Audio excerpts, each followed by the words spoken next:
அன்புகளே, உலகத்தின் பார்வை அத்தனையும் இஸ்ரவேல் காசா மீது மட்டுமே இருந்து கொண்டிருக்கின்றது.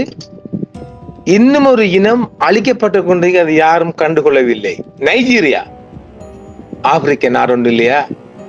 அதன் பிரசிடென்ட் போலா தினுபு முஸ்லீம், ஏற்கனவே முஸ்லீம் தான் இருந்திருக்கிறாங்க. அங்க பாருங்க, இதுவரையும் நாளாந்த நடக்குது. இதுவரையும் நைஜீரியாவில் 62,000 கிறிஸ்தவ மக்கள், காப்பில் கருத்த மக்கள் தானே, பாவப்பட்ட மக்கள். அப்பா, கிறிஸ்தவ மக்களை கொலை செய்யறான் இந்த இஸ்லாமிய ஜிஹாத் என்ற ஒரு பரதேசிகள். அப்புறம் 34,000 முஸ்லிம்களும் ஜிஹாதிகளால் கொல்லப்பட்டிருக்கிறாங்க இந்த பன்னாடைகளால்.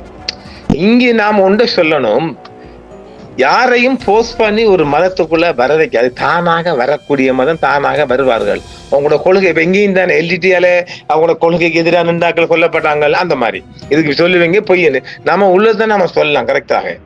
அப்ப ஆக அந்த நாட்டுல 232.8 கிட்டத்தட்ட 233 மில்லியன் மக்கள் வாழ்றாங்க. இது 2024 கணக்கெடுப்பில். நைஜீரிய மக்கள், நைஜீரியாவின் குடிமக்கள் 250க்கு மேற்பட்ட இனக்குழுக்கள். ஒரு நாட்டுக்குள்ள எத்தனை இனம் இருக்கு பாருங்க. இதான் இந்த பிரச்சனைக்கெல்லாம் காரணம். மற்றும் பல்வேறு கலாச்சாரங்கள் மற்றும் மொழிகளை சேர்ந்தவர்கள் நாட்டில் 500க்கும் மேற்பட்ட தனித்துவமான மொழிகள் பேசப்படுகின்றன. வடக்கின் உலகத்திலே வடபகுதி என்று அங்க ஒரு குழப்பம் போல, எல்லா ஊர்லயும் வடக்குன்னு ஒரு குழப்பம். வடக்கில் ஹவுசா, தென்மேற்கில் யோர்பா மற்றும் தென்கிழக்கில் இக்போ ஆகிய 3 பெரிய இனக்குழுக்கள் மட்டுமே உள்ளன. ஆங்கிலம் அதிகாரபூர்வமாக மொழியாக இருந்தாலும் பல நைஜீரியர்கள் 1க்கு மேற்பட்ட மொழிகளை பேசுகிறார்கள். மேலும் இன மற்றும் மத குழுக்கள் குறிப்பிடத்தக்க கலப்பு, குறிப்பாக நகர்ப்புறங்களில் நாட்டின் பன்முகத்தன்மை கொண்ட மக்கள் தொகைக்கு பங்களிக்கிறது. நைஜீரியாவின் முஸ்லிம் மக்கள் தொகை அதிகமாக உள்ளது மற்றும் மொத்த மக்கள் தொகையில் ஒரு 50 to 60 வரைமான மக்கள் வீதத்தில் இருக்கிறாங்க. முஸ்லிம் மக்கள் வீதம். நாட்டின் வடக்கு பகுதியில் குறிப்பாக ஹவுசா புலானி இனக்குழுடைய இஸ்லாம் ஆதிக்கம் செலுத்தும் மதமாகும்.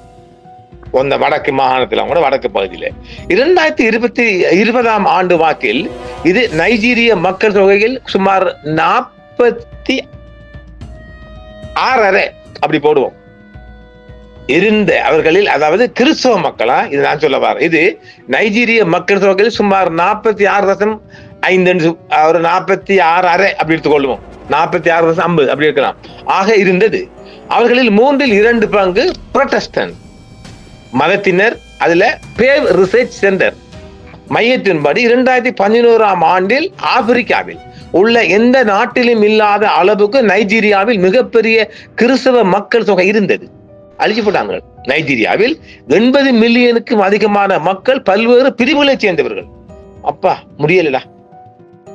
2020 ஆண்டு முதல் இன்று வரையும், நேற்று இந்த புதன்கிழமை இல்லையா, இன்று வரையும் 62,000 நைஜீரிய கிறிஸ்தவ மக்கள் கொல்லப்பட்டிருக்கிறார்கள். 2000 ஆண்டு முதல் யோகா ஹராம், இந்த ஹராமிகள் தான் யோகா ஹராம் என்ற ஹராமிகள் இஸ்லாமிய அரசு மேற்கு ஆப்பிரிக்கா மாகாணம் ISWAP மற்றும் புலானி போராளிகள் உள்ளிட்ட இஸ்லாமிய ஜிஹாதி குழுக்களால் நடத்தப்பட்ட இனப்படுகொலையில் நைஜீரியாவில் 62,000 கிறிஸ்தவ மக்கள் கொல்லப்பட்டுள்ளனர். நைஜீரியாவிற்கான சர்வதேச குழு இந்த இனப்படுகொலை அமைதியான படுகொலை என்று குறிப்பிடுது. அதாவது உலகம் கண்டுகொள்ளு இல்லைங்க. அந்த கருத்த மக்கள் பாவம் இல்லையா? அப்ப அது இந்த உலகத்துல வாழ வந்த மக்கள் இல்லையா? அதை ஒருத்தன் அழிக்கிறான்னா என்னத்துக்கு இந்த உலக நாடும் ஐநாவும் இருக்குது? அதை கேட்கற இல்லையா, பாக்குற இல்லையா? ஜூன் 2022 ஓவோவில் உள்ள செயின்ட் பிரான்சிஸ் சேவியர் தேவாலயத்தில் 50க்கு மேற்பட்ட திருச்சபையினர் படுகொலை செய்யப்பட்டனர். நைஜீரிய அரசாங்கம் அந்த படுகொலைக்கு Islamic state west African province Islamic state west African province என்று சொல்றாங்க மீது குற்றம் சாட்டுகிறது. அதுதான் ISWAP என்று சொல்லாங்க, ப்ரொவின்ஸ் மாகாணம் குற்றம் சாட்டியது.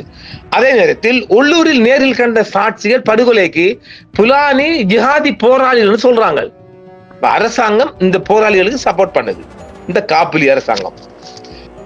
2022 ஆண்டில் நைஜீரியாவில் 4 கத்தோலிக்க பாதிரியார்கள் கொல்லப்பட்டதாக eight to this search in NEET தெரிவித்துள்ளது. 2022ஆம் ஆண்டில் 23 பாதிரியார்களும் ஒரு குருத்துவ பயிற்சியாளரும் கடத்தப்பட்டு சிறைபிடிக்கப்பட்டனர். ஏப்ரல் 2023 சர்வதேச சிவில் உரிமைகள் மற்றும் சட்ட விதி சங்கம் இந்த சொசைட்டி 18,000 கிறிஸ்தவ தேவாலயங்கள் மற்றும் 2200 கிறிஸ்தவ பள்ளிகள் வேண்டுமென்றே தீக்கிரையாக்கப்பட்டதாக அறிவித்தது. அதுல மொடரேட் முஸ்லிம் அதாவது மிதவாதம் கொண்ட முஸ்லிம்கள் 34,000 முஸ்லிம்களும் இஸ்லாமிய ஜிஹாதிகளால் கொல்லப்படாத பாவம் இல்லையாடா? அந்த மக்கள் பாவம் இல்லையா?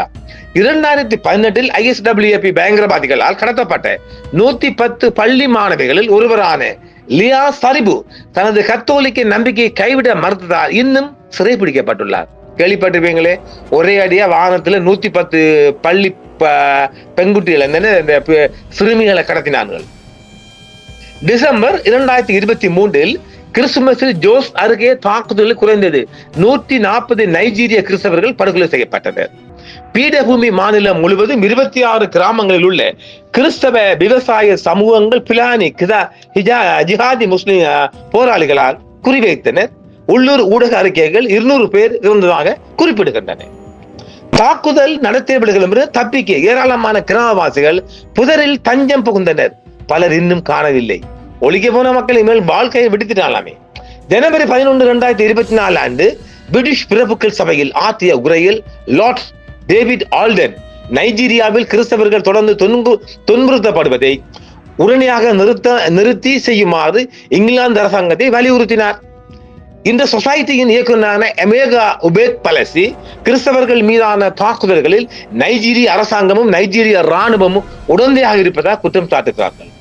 கிறிஸ்தவர்கள் மற்றும் மிதவாத முஸ்லிம்கள் மீதான படுகொலைகள் மற்றும் நைஜீரிய அரசாங்கம் இராணுவமும் நைஜீரிய குடிமக்களை பாதுகாக்க தவறியதால் ஜெனோசைட் வாட்ச் நைஜீரியாவை நிலை அழிப்பு மற்றும் நிலை மறுப்பு என கருதுகிறது. ஐநா மற்றும் நைஜீரிய அரசாங்கம் கிறிஸ்தவ மற்றும் முஸ்லிம் விவசாயிகள் மீதான தாக்குதல்களை விசாரித்து நைஜீரிய அரசாங்கத்திற்கும் ஐநா மனித உரிமைகள் கவுன்சிலுக்கும் அறிக்கை அளிக்க ஒரு சுயாதீன உண்மை கண்டறியும் விசாரணை ஆணையத்தை நிறுவ கோரிக்கை உலக அளவில் அது கோரப்பட்டு வருகின்றது. ஹராம் ISWAP மற்றும் புலானி ஜிஹாதிஸ்ட் போராளி குழுக்களின் தலைவர்களை விசாரித்து கைது செய்ய நைஜீரிய இராணுவமும் காவல்துறையும் சர்வதேச பயங்கரவாத எதிர்ப்பு நிபுணர்களால் பயிற்சி பெற்ற ஒரு வேலை நிறுத்த படையை நிறுவ வேண்டும் என்ற கோரிக்கையும் எழும்பியிருக்கிறது. தாக்குதல்கள் குறித்த முன்கூட்டிய எச்சரிக்கைகள் வழங்க நைஜீரிய மத தலைவர் கண்காணிப்பாளர்களின் வலையமைப்பு நிறுவ வேண்டும் என்றும் ஒரு கோரிக்கை வருகின்றது.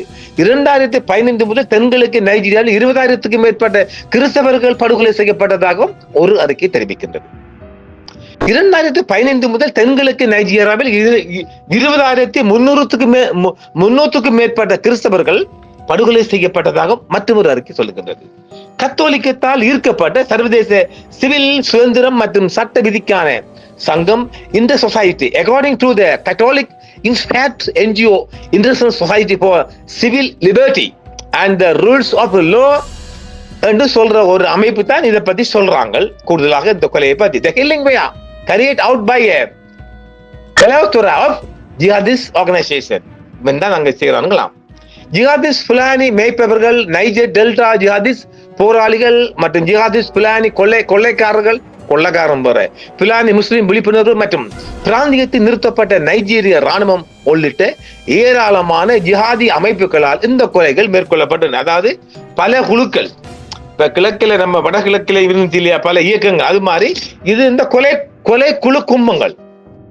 முகமது புகாரியின் இவர் முன்னாள் ஜனாதிபதி முகமது புகாரி, முகமது பேர் வர சனியனுக்கு, முகமது புகாரி நிர்வாகத்தின் போது முன்னாள் ஜனாதிபதி நைஜீரியாவில் குறிப்பாக தென்கிழக்கில் ஊடுருவிய ஜிஹாதிஸ்ட் குழுக்கள் ஜூன் 2015 முதல் சுமார் 9,800 ஜிஹாத் தொடர்பான மரணங்களுக்கு காரணமாக இருந்தாக இந்த சொசைட்டி வாரிய தலைவர் எமேகா உபேக் பலாலி கையெழுத்திட்ட அறிக்கை ஒன்றும் கூறுகிறது. கூடுதலாக நைஜீரிய ஆயுத படைகளின் அதிகாரிகள் மற்றும் பணியாளர்களால் சுமார் 10,500 நிராயுத பாணிகளான குடிமக்கள் கொல்லப்பட்டனர். அவர்களில் இனம் மற்றும் மதத்தின் அடிப்படையில் குறிவைக்கப்பட்டதாகவும் கூறப்படுகிறது. கொலைகளை தவிர தென்கிழக்கு குடிமக்கள் இனம் மற்றும் மதத்தின் அடிப்படையில் தவறான முத்திரை குத்துதல், பெருமளவில் குற்றவாளிகளாக்குதல் மற்றும் பொய் குற்றச்சாட்டுகளுக்கு தனிமைப்படுத்தப்பட்டுள்ளது என்றும் அந்த அறிக்கை சொல்லுகிறது. அனம்ரா மாநிலத்தில் 40க்கும் மேற்பட்ட பாரம்பரிய வழிபாட்டாளர்கள் 3 மாதங்களுக்கு மேலாக ஒரு சட்டவிரோத தடுப்பு மையத்தில் காவலில் வைக்கப்பட்டுள்ளனர். இது சட்டத்தால் பரிந்துரைக்கப்பட்ட 60 நாட்கள் கடந்தும் காலத்தை விட மேலும் அதிகமாக வைத்ததாகவும் இந்த சொசைட்டி சொல்லுகின்றது. மோசமான விஷயம் என்னவென்றால் அவர்கள் மீது எந்த செல்லுபடியாகும் வழக்கும் கொண்டு வரப்படவில்லை. எனவே அரசாங்கம் விசாரணை இல்லாமல் தொடர்ந்து காவலில் வைக்க சட்டவிரோத தடுப்பு மையத்தில் அப்காவில் உள்ள மாநில மிசிலியாக்களின் லயன் ஹவுஸ் 40 பாரம்பரிய வழிபாட்டர்கள் 60 நாட்களுக்கு மேலாக தடுத்து வைக்க சட்டம் மற்றும் தார்மீக காரணங்களை இழந்து விட்டது என்றும் சொல்லப்படுது. இப்போ மாநிலத்தில் கிறிஸ்தவர்கள் கொல்லப்படுவது இன்னும் மோசமாகி வருவதால் இந்த சொசைட்டி தனது அறிக்கையில் எகுனு, அனம்ரா, எபோனி மற்றும் இமோகா ஆகிய 4 கிழக்கு மாநிலங்களின் ஆளுநர்கள் ஒரு உடந்தையான மௌனம், ஒரு கல்லறையின் அமைதி என்று குற்றம் சாட்டியுள்ளது. இந்த 4 ஆளுநர்களும் நைஜீரிய அரசாங்கம் மற்றும் வெளி நிறுவனங்களுடன் இணைந்து தங்கள் மாநிலங்கள், குடிமக்கள் மற்றும் சொத்துக்களின் தற்போதைய மற்றும் எதிர்கால பாதுகாப்பை சமரசம் செய்ததாகவும் பரவலாக குற்றம் சாட்டப்பட்டுள்ளனர். இந்த சதி திட்டம் அவர்களின் மாநிலங்களில் உள்ள பல்வேறு சமூகங்களில் ஜிஹாதி புலானி மெய்ப்பர்களால் அதிகரித்து வரும் மற்றும் கட்டுப்படாத தாக்குதல்களுக்கு பதிலளிக்கும் விதமாக அவர்களின் கல்லறை மௌனம் அல்லது செயலற்ற தன்மையால் குறிக்கப்படுகிறது. 2015 முதல் தென்கிழக்கு நைஜீரியாவில் 20,000க்கும் மேற்பட்ட கிறிஸ்தவர்கள் படுகொலை செய்யப்பட்டதாக அறிக்கை கூறுகிறது. கத்தோலிக்கத்தால் இருக்கப்பட்ட சர்வதேச சிவில் சுதந்திரம் மற்றும் சட்ட விதிக்கான சங்கம் இந்த சொசைட்டி படி இந்த கொலைகள் ஜிஹாதிஸ் புலானி மேய்ப்பர்கள், நைஜர் டெல்டா ஜிஹாதிஸ் போராளிகள் மற்றும் ஜிஹாதிஸ் புலானி கொலையர்கள் மற்றும் பல சேர்ந்து நைஜீரிய ராணுவத்தின் உதவியுடன், அதாவது இந்த வடகிழக்கில் ராணுவத்துக்கு கூட இந்த ஊர்காவல் படைகள் செய்தது போன்றா ஊர் காவலிகள் அப்படிதான், அது ஊர் காவல் செய்தது போன்றுதான் அங்கேயும் மறைமுகமாக செஞ்சிருக்கிறார்கள். 2015-16 முதல் தீவிரமடைந்து 2020-21 முதல் குறிப்பிடத்தக்க அதிகரிப்பை கண்ட இந்த தாக்குதல்கள் அவற்றின் மாநிலங்களில் உள்ள 78 உள்ளூர் அரசாங்க பகுதிகளில் பலவற்றை நிரப்பியுள்ளதாக கூறப்படுகிறது. இந்த பகுதிகள் அச்சுறுத்தலுக்கு உள்ளாயுள்ளதாகவோ அல்லது மறைமுகமாகவும் வெளிப்படையாகவும் தாக்குதல்களை அனுபவித்து வருவதாகவோ நம்பப்படுகிறது. முதன்மையாக உள்நாட்டில் பாதுகாப்பற்ற டிரோடா யூத கிறிஸ்தவ, அங்கே யூதன் போய்த்தாண்டோய், யூத கிறிஸ்தவ மக்களை குறிவைத்து நவீன மருத்துவத்தின் முன்னோடிகளை கருதப்படும் ஆப்பிரிக்க பாரம்பரிய மருத்துவங்களையும் இப்போ நிலத்தில் கிறிஸ்தவத்தின் மூதாதையர் வேர்களாக கருதப்படும் ஆப்பிரிக்க பாரம்பரிய மதங்களையும் பயிற்சியதற்கான குடிமக்களின் அடிப்படை மனித உரிமைகளை கடுமையான தாக்குதல்களை நடத்தி நசுக்குவதாகவும் அவர்கள் குற்றம் சாட்டுகிறார்கள். மேற்கூறியவற்றின் மொத்தமும் உயிர்கள் மற்றும் சொத்துக்களுக்கு ஆபத்தை ஏற்படுத்தி உள்ளது. மேலும் அவர்களின் பாதுகாப்பற்ற மக்களின் இன மற்றும் மத அடையாளங்களுக்கான அடிப்படை மனித உரிமைகளை அச்சுறுத்தி உள்ளது என்றும் தெரிவிக்கப்படுகிறது. ஜிஹாதி புலானி மேய்ப்பர்கள் மற்றும் அதன் கூட்டாளிகளான அனம்ரா, எகுனு, இமோ மற்றும் எபோனி ஆகிய இக்போ நில மாநிலங்களில் அவர்களின் ஆளுநர்களின் கண்காணிப்பின் கீழ் உள்ள பல ஜிஹாதி நடவடிக்கைகள் அரிதாகவே பதிவாகியுள்ளன என்றும் சொல்லப்படுகின்றது. ஆனாலும் அவைகள் மறைக்கப்பட்டுள்ளன, அடக்கப்பட்டுள்ளன அல்லது தணிக்கை செய்யப்பட்டுள்ளன என்பதையும் சுட்டிக்காட்ட வேண்டும் என்றும் அந்த அறிக்கை சொல்லப்படுகிறது. தென்கிழக்கு முழுவதும் ஜிஹாதிகளுக்கு 3ஆம் தரப்பு நிலம் வாங்குவதை பிரதிநிதித்துவப்படுத்தப்பட்ட நபர்கள் அல்லது மாநில மத்திய அரசு தொலைதூரத்தில் இணைக்கப்பட்ட இடைத்தரகர்கள், உயர் அரசு அதிகாரிகள் அல்லது நியமனம் செய்யப்பட்டவர்கள் அல்லது அவர்களின் அரசாங்கங்களுக்கு நெருக்கமானவர்கள் உட்பட பல அறிக்கைகள் அம்பலப்படுத்தின என்றும் ஒரு அறிக்கை சொல்லப்படுகிறது. 4 ஆண்டுகளின் குற்றச்சாட்டுகள் மிக அதிகமாகவே காணப்படுகிறது. 4 ஆளுநர்களும் அரசாங்கத்துக்கு ஆதரவாக இருந்து அங்குள்ள மக்களை துன்புறுத்தி கொள்வதாகவும் ஒரு குற்றச்சாட்டு வருகின்றது. நைஜீரியாவில் கிறிஸ்தவர்கள் தொடர்ந்து துன்புறுத்தப்படுவதையும் புலானி ஜிஹாதி மேய்ப்பர்களின் கொலை சக்தியையும் கருத்தில் கொண்டு இந்த சொசைட்டி அமெரிக்க அரசாங்கத்தை நைஜீரியாவை சர்வதேச மத சுதந்திரத்தை மிக மோசமாக துஷ்பிரயோகித்ததற்காகவும் மீறுவதற்காகவும் குறிப்பிட்ட கவலைக்குரிய நாடாக மீண்டும் நியமிக்க வலியுறுத்துவது மட்டுமல்லாமல் புலானி ஜிஹாதி மேய்ப்பர்களை குறிப்பிட்ட அக்கறைக்குரிய ஒரு நிறுவனம் என்றும் நியமிக்க வேண்டும் என்றும் அந்த மக்களால் ஒரு கோரிக்கை வைக்கப்படுகின்றது. நைஜீரிய பாரதியார்கள் புலானி மேய்ப்பர்களால் கொல்லப்பட்டதாக கூறப்படும் சக மத குருமார்களின் சவப்பெட்டிகளை தாங்கி நிற்கின்றார்கள்.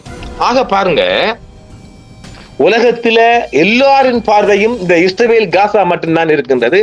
ஒரு கருப்பு மக்களுக்காக இந்த உலகத்தில மாள்ற மக்கள் என்றும் பார்க்காம இந்த முஸ்லிம் ஜிஹாதிகள் வெறி கொண்டு அடிக்கிறான், ஒழிக்கிறான். இதை உலகம் பார்க்கலையே.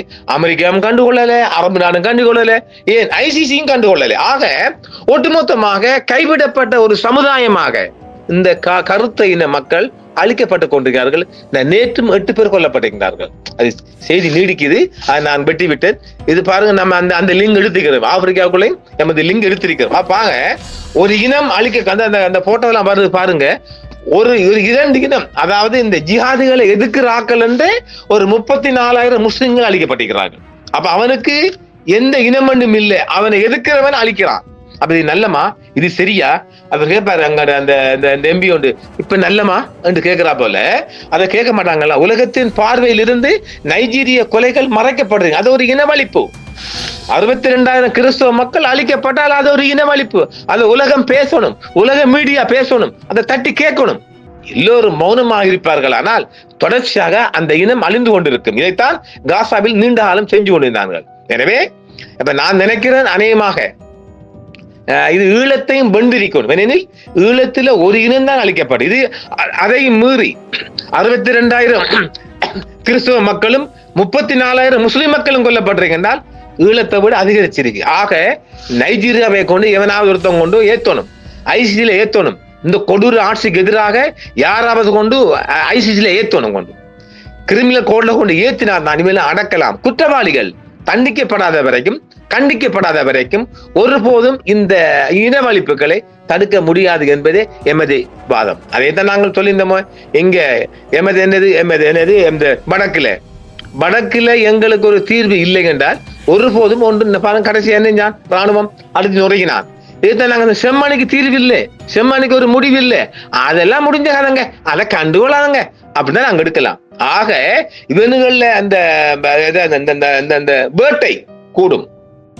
இதுக்கு ஒரு தண்டனையும் கண்டனமும் இல்லை என்றால் படைகளின் வேட்டை கூடும், அதிகரிக்கும். அதே போல்தான் நைஜீரியாவிலே இதுவரையும் ஒருத்தனால் தண்டிக்கப்படவில்லை. சட்டவிரோத ஆயுதம் தூக்கிட்டு மக்களை கொண்டு குவிக்கிறான். அந்த அரசாங்கமும் கண்டுகொள்ளல, உலகமும் கண்டுகொள்ளல. என்ன செய்யலாம்? நம்ம ஆதங்கத்தை கொள்ளலாம். நன்றி, மீண்டும் சந்திப்போம். என்றும் உங்களுடன் சன்ரைஸ் இந்தியா டிவி சப்ஸ்கிரைப் பண்ணுங்கள், பெல் பட்டனையும் கிளிக் செய்யுங்கள். உங்கள் ஆதரவே எங்கள் சேவை. ஆதரவு தாருங்கள், அரவணைப்போம். மறக்காம சர்ப்ரைஸ் பண்ணுங்க. தேங்க்யூ.